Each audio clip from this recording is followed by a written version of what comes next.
नमस्कार। आपका अखबार के इस अंक में आपका स्वागत है। मैं हूं प्रदीप सिंह।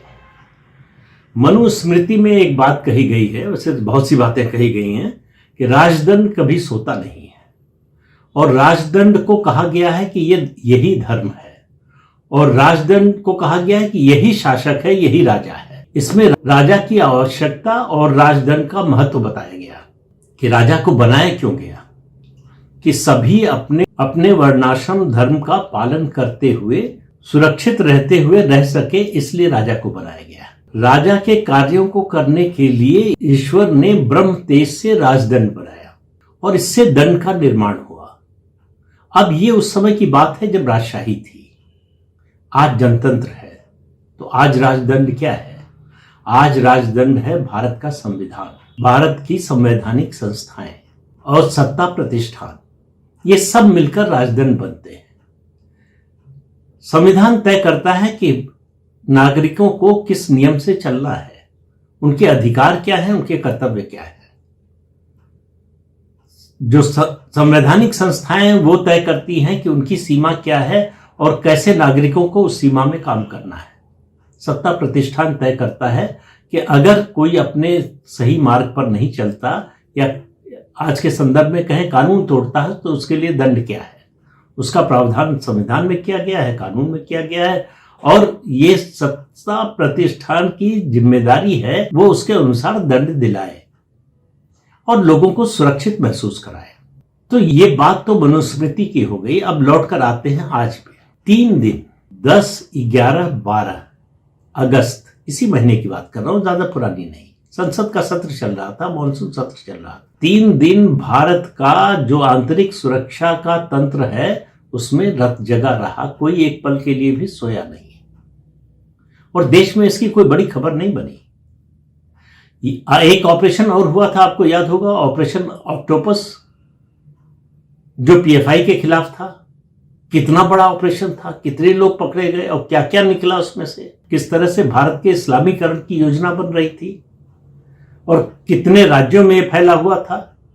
इस बार भी देश के 14 राज्यों में कोऑर्डिनेटेड तरीके से रियल टाइम एक्शन हुआ है, रियल टाइम रेड हुई है। उत्तर प्रदेश के 62 शहरों में, हरियाणा के 52 इलाकों में आतंकी अपनी रेकी कर चुके थे। ये इंटेलिजेंस ब्यूरो और लोकल इंटेलिजेंस जो राज्यों की होती है उनकी सूचना के आधार पर ये सूचनाएं सरकार के पास आ रही। दिल्ली में 51 जगहों पर आतंकी देखे गए। पंजाब में 44 ठिकानों पर आईएसआई समर्थित आतंकवादियों की नजर थी। इसके अलावा राजस्थान, केरल, कर्नाटक सहित कुल 14 राज्यों में 3 दिन तक ये कार्रवाई जो है ये रेड चलती रही। उस दौरान हम सब लोग पूछ रहे थे कि गृह मंत्री अमित शाह कहां हैं, वो क्या कर रहे हैं, वो संसद में क्यों नहीं आ रहे हैं। तो अमित शाह ये कर रहे थे।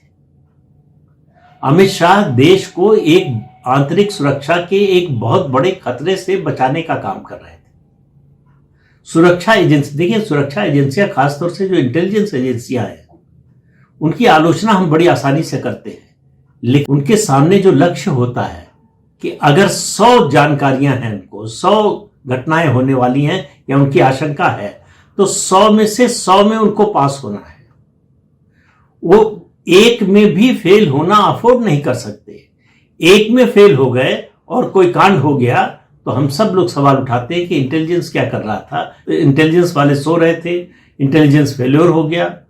तो उनको 100 में से 100 मामलों में सक्सेसफुल होना पड़ता है और जब वो सक्सेसफुल होते हैं 100 से 100 मामले में तो हमको आपको पता नहीं चलता है कि क्या हुआ, कितनी आतंकवादी घटनाएं और कितनी इस तरह की घटनाएं इंटेलिजेंस एजेंसीज की सूचना के आधार पर सुरक्षा तंत्र ने रोकी, ये हमको कभी नहीं पता चलता। हमको पता क्या चलता है जब कोई घटना हो जाती है। जब सारी जानकारी के बावजूद 2 तरह की इंटेलिजेंस होती है, एक एक्शनेबल और एक तरह की इंफॉर्मेटिव।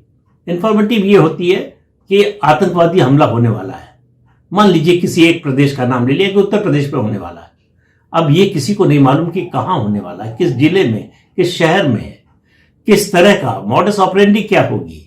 अगर ये सब डिटेल नहीं है तो इस जानकारी के आधार पर पुलिस हो या सुरक्षा बल कुछ ज्यादा कर नहीं सकते सिवाय इसके कि पता लगाते रहे, चौकन्ने रहे। और दूसरी होती है एक्शनेबल इंटेलिजेंस, जो बताती है कि इस शहर में इस तरीके से बम विस्फोट की या आतंकी हमले की कोशिश हो सकती है। उसके आधार पर फिर जो है पूरा तंत्र एक्टिवेट हो जाता है और उसको रोकने की कोशिश करता है।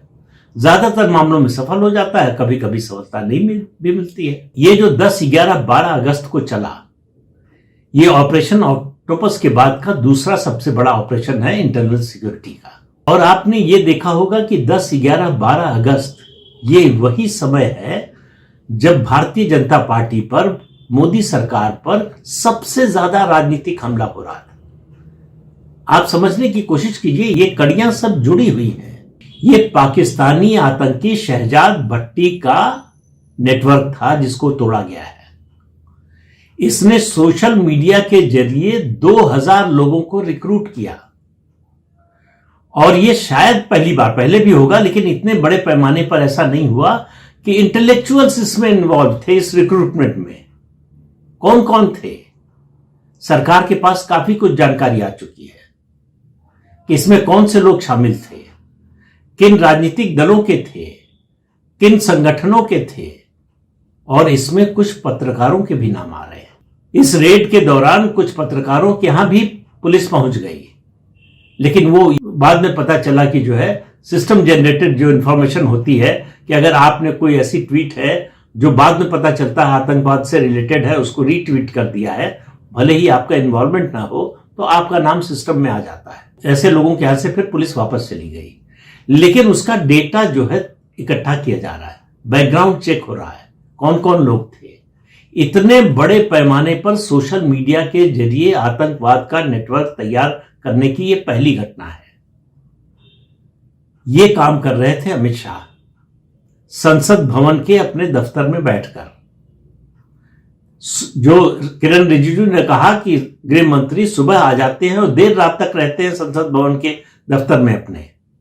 विपक्ष पूछ रहा था कि जब संसद भवन में आते हैं तो संसद सदन में क्यों नहीं आते।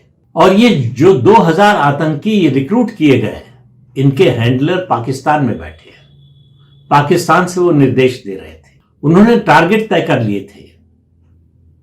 ड्रोन के जरिए पंजाब सीमा से हथियार पहुंच चुके थे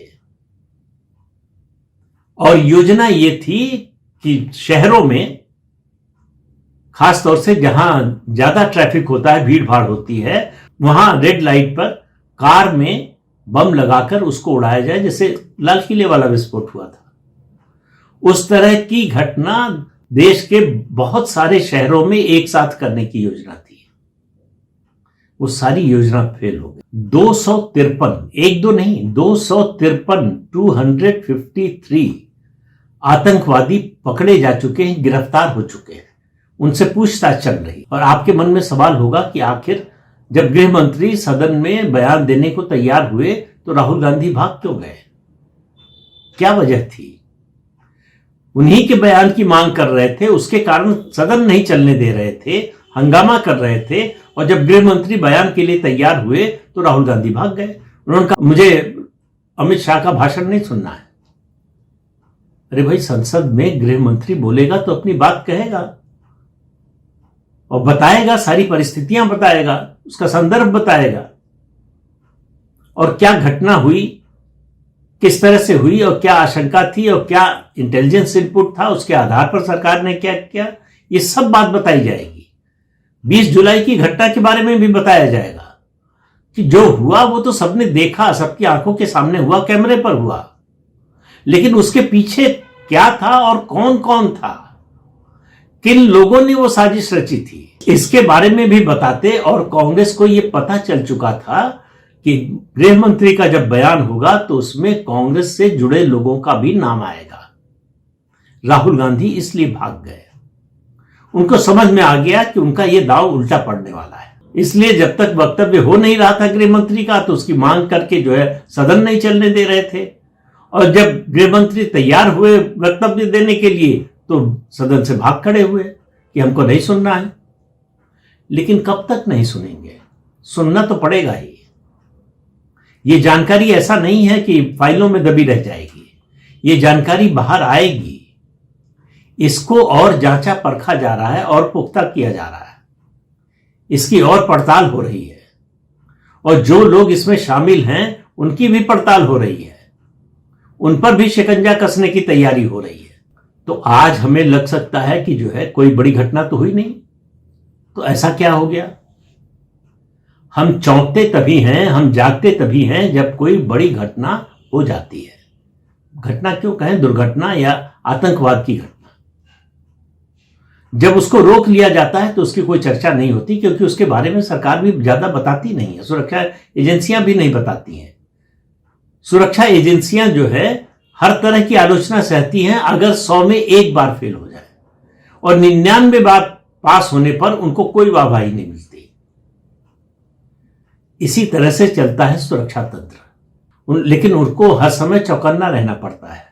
इसीलिए मनुस्मृति में कहा गया कि राजदंड कभी सोता नहीं है। राजदंड अगर सो जाएगा तो नागरिकों की सुरक्षा खतरे में पड़ जाएगी, व्यवस्था खतरे में पड़ जाएगी। और इस समय तो अव्यवस्था फैलाने के लिए, नागरिकों की सुरक्षा को खतरे में डालने के लिए देशी विदेशी हर तरह के तत्व और ताकतें सक्रिय हैं। तो मैंने 2 वीडियो पहले कहा था कि ये कुरुक्षेत्र का मैदान सज रहा है, तो आप देखते जाइए, हर कड़ी को जोड़ते जाइए और ये जुड़ती जाएगी। ये सचमुच कुरुक्षेत्र के युद्ध का मैदान सज रहा है, और जल्दी ही ये ऐसा समय आएगा जब भारत को निर्णायक लड़ाई लड़नी पड़ेगी। ये फिर कह रहा हूं, किसी नेता, किसी प्रधानमंत्री, किसी पार्टी, किसी सरकार का सवाल नहीं है, ये देश का सवाल है। देश बचेगा तभी हम आप बचेंगे। पार्टियां तो आती जाती रहेंगी, मंत्री, प्रधानमंत्री, सरकारें आती जाती रहेंगी। जो चीज स्थायी है वो देश है, जो चीज सबसे महत्वपूर्ण है वो देश की सुरक्षा है और देश के नागरिकों की सुरक्षा है। अगर वो खतरे में पड़ेगा तो देश खतरे में पड़ेगा, देश खतरे में पड़ेगा तो देश की एकता और अखंडता खतरे में पड़ेगी। इसलिए इस मुद्दे को बहुत हल्के में मत लीजिए। ये जो आपको जगह जगह कॉकरोच जो है कोनों से निकलते हुए दिखाई दे रहे हैं, ये कोई स्वतः स्फूर्त आंदोलन जैसी चीज नहीं है। ये सुनियोजित षड्यंत्र का हिस्सा है, और इस षड्यंत्र की प्रक्रिया आने वाले समय में तेज होने वाली है। तो आप सरकार के समर्थक हो या विरोधी हो, आप तय कीजिए कि आप देश के समर्थक हैं या विरोधी हैं। अगर देश के समर्थक हैं तो पहचानिए कि देश के खिलाफ षड्यंत्र क्या हो रहा है। सरकार को छोड़ दीजिए, पार्टी को छोड़ दीजिए, कौन पार्टी क्या है, क्या कर रही है, वो गौड़ बात है। असली बात यह है कि देश के दुश्मन क्या कर रहे हैं, और देश के दुश्मनों के इरादे को नाकाम करने के लिए हमारी आपकी क्या भूमिका होनी चाहिए। इन्फॉर्म्ड डिसीजन, जानकारी के आधार पर निर्णय, बिना जानकारी के केवल हवा में या अपनी इच्छा से जो है वो फैसला नहीं लेना चाहिए। पूरी जानकारी के बाद कोई भी निर्णय कोई भी ले सकता है। जरूरी नहीं कि सब लोग सहमत हों, और होता भी नहीं ऐसा, और कभी होगा भी नहीं ऐसा। लेकिन जानकारी के अभाव में लिया गया निर्णय बहुत खतरनाक होता है, व्यक्ति के लिए भी, समाज के लिए भी, देश के लिए भी। इसलिए जो एक विज्ञापन है आरबीआई का कि आरबीआई कहता है जानकार बनिए, तो ये देश भी कह रहा है कि जानकार बनिए, जानकार बनकर फैसला लीजिए। इसी में आपका भी भला है, समाज का भी है और देश का भी है। तो इस अंक में इतना ही। अगले अंक में फिर मिलेंगे किसी नए मुद्दे के साथ। तब तक के लिए अनुमति दीजिए। नमस्कार।